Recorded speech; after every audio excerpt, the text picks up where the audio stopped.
नमस्कार साथियों। डिक्टेशन 90 शब्द प्रति मिनट की गति से बोली जाएगी। डिक्टेशन ठीक 5 सेकंड बाद स्टार्ट होगी।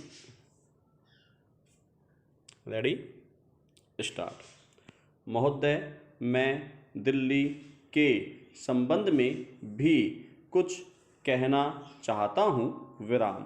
अब दिल्ली चूंकि केंद्र शासित क्षेत्र है और दिल्ली को केंद्र शासित क्षेत्र माना गया है, तो स्वभावतः दिल्ली वालों को यह आशा थी कि केंद्र से शासित होने से यहाँ पर उन्नति होगी और यहाँ के लोगों को कुछ सुविधा मिलेगी, संतोष प्राप्त होगा।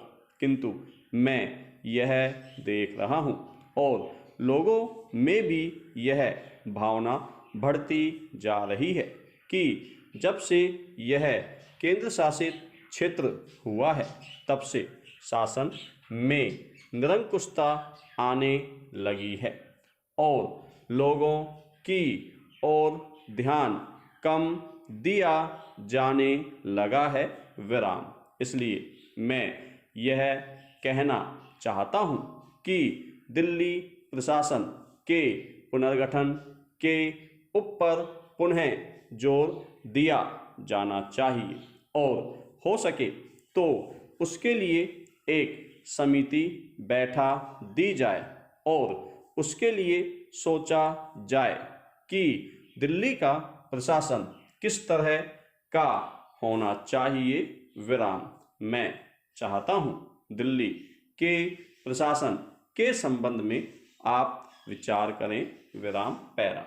भ्रष्टाचार के संबंध में यहाँ बहुत कुछ कहा गया है। विराम। मैं पुनः उसको दोहराना नहीं चाहता, किंतु इतना अवश्य कहना चाहता हूँ कि आज देश में जनता का जो नैतिक स्तर है वह दिन प्रतिदिन गिरता जा रहा है।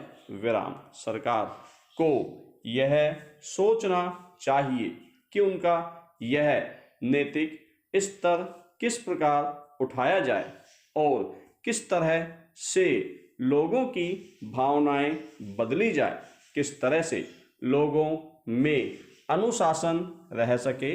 विराम। इसके लिए सोचना अत्यंत आवश्यक है। विराम। हम जब भ्रष्टाचार की बात कहते हैं तब यह तो सभी मानते हैं कि भ्रष्टाचार है और इसमें कोई दो राय नहीं है कि भ्रष्टाचार मौजूद है। विराम। छोटे से अधिकारी से लेकर बड़े अधिकारी तक यह फैला हुआ है। विराम। भ्रष्टाचार केवल प्रशासन में है ऐसी बात नहीं है, वरन यह लोगों में भी फैला हुआ है। विराम।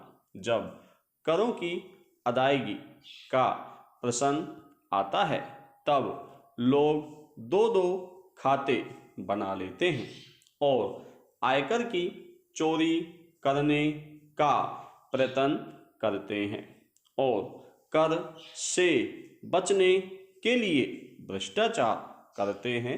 विराम। जैसे बगैर दोनों हाथ के ताली नहीं बज सकती, ठीक वही बात भ्रष्टाचार के संबंध में लागू होती है। विराम। भ्रष्टाचार के निवारण के लिए जितना अधिकारियों का कर्तव्य है, उतना ही कर्तव्य जनता का है।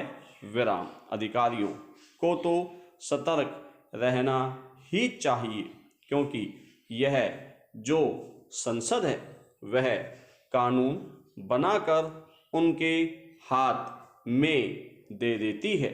उसका कार्यान्वयन करने के लिए जनता और नौकरशाही को सहयोग से कार्य करना चाहिए। विराम। पैरा। महोदय, प्रशासन का यह कर्तव्य हो जाता है कि वह सतर्क रहे और अधिकारी लोग अपने को निष्पक्ष रखें। विराम। किंतु जो जनता के अंदर एक गिरावट आती जा रही है वह भी एक देखने की बात है। विराम। इसलिए मैं चाहता हूं कि सरकार कोई ऐसा प्रयत्न करे जिससे कि भ्रष्टाचार को रोकने के लिए जो लोगों का नैतिक स्तर ऊंचा होना आवश्यक है उसको ऊंचा किया जा सके।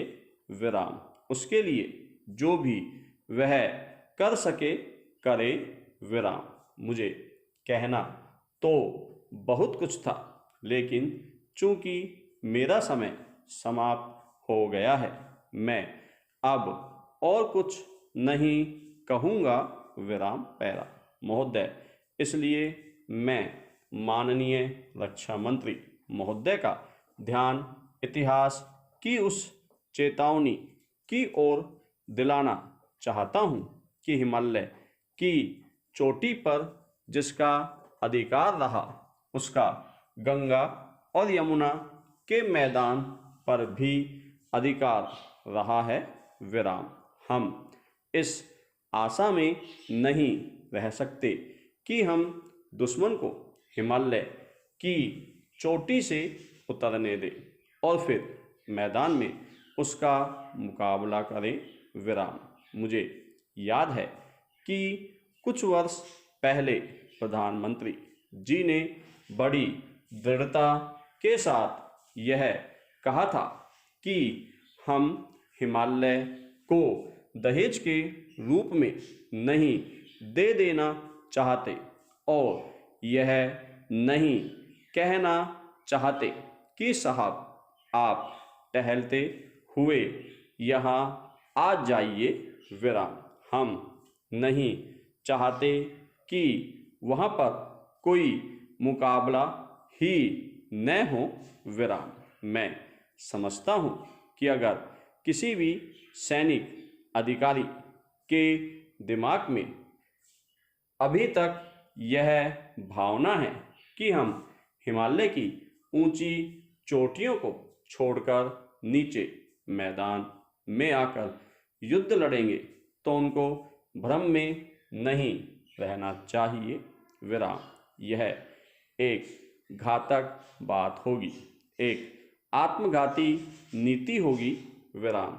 अगर एक बार चीन का हिमालय की चोटियों पर कब्जा हो गया तो चाहे वह बाद में नीचे हम पर हमला न भी करे किंतु वहाँ से हम उसको कभी नहीं हटा सकेंगे। विराम। इसलिए इस संबंध में स्पष्ट निर्णय किया जाना चाहिए। विराम पैरा। इसके बाद मैं मध्यवर्ती क्षेत्र के बारे में कुछ कहना चाहता हूँ। विराम। पिछली बार जब चीन ने बड़े पैमाने पर आक्रमण किया था तो लद्दाख में और पूर्व में नेफा के इलाके में किया था। विराम। मध्यवर्ती क्षेत्र में मिडिल सेक्टर में लड़ाई नहीं हुई थी। विराम। लेकिन मेरा अपना अनुमान है और बहुत से लोगों को इस बात की आशंका है कि अगर अब कभी चीन ने दोबारा हम पर आक्रमण किया तो वह मिडिल सेक्टर में करेगा। विराम। इसके कई कारण मालूम पड़ते हैं। विराम।